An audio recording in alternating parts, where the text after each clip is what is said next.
मायणी कचरेवाडी खटाव येथील रहिवाशांनी आपल्या विविध समस्यांच्या कामांच्या पूर्ततेच्या मागणीसंदर्भात मागणी येथील चांदणी चौकात दिनांक 24 जानेवारीपासून साखळी उपोषण सुरू केलं होतं।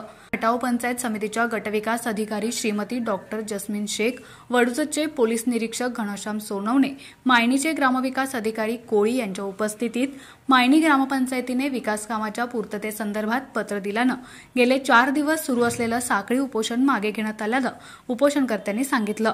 प्रामुख्याने कचरेवाडी या भागात गटारे व सांडपाण्याची व्यवस्था, रस्ते व इतर मूलभूत बाबींची गैरसोय होत असल्यानं सदर बाबींची पूर्तता करण्यात येईल असं अधिकाऱ्यांनी सांगितलं।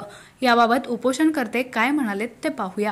आपला प्रतिसाद दिलेला आहे। सर्व आपल्या उपोषणकर्त्यांच्या मागण्या पण त्याच्या अनुषंगाने सर्व कायदेशीर तांत्रिक बाबीची पडताळणी पूर्तता करण्याच्या ह्याच्यावर सगळं आपलं आता मार्गी लागत आहे। मे 2025 पर्यंत पंचायत समितीचं पण नेहमी सहकार्य राहील।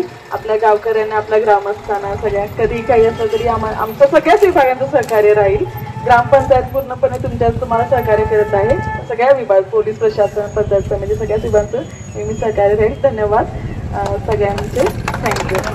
दिवसापूर्वी येऊन देखील आम्ही ते आंदोलन मागे घेण्यासाठी प्रशासनाच्या वतीने ग्रामपंचायतची चर्चा केली होती।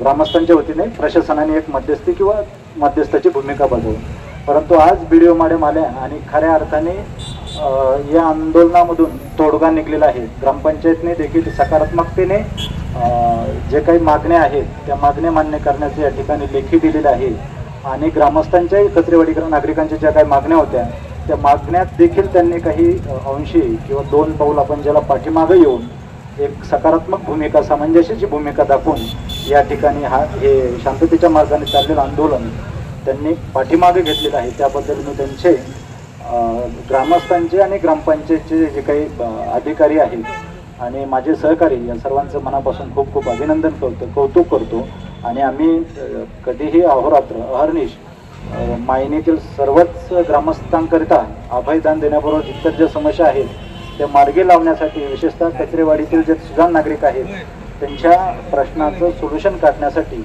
त्यांच्यासाठी आम्ही सदैव तत्पर राहू या ठिकाणी असं आपल्याशी एक कमिटमेंट करतो। Thank you so much.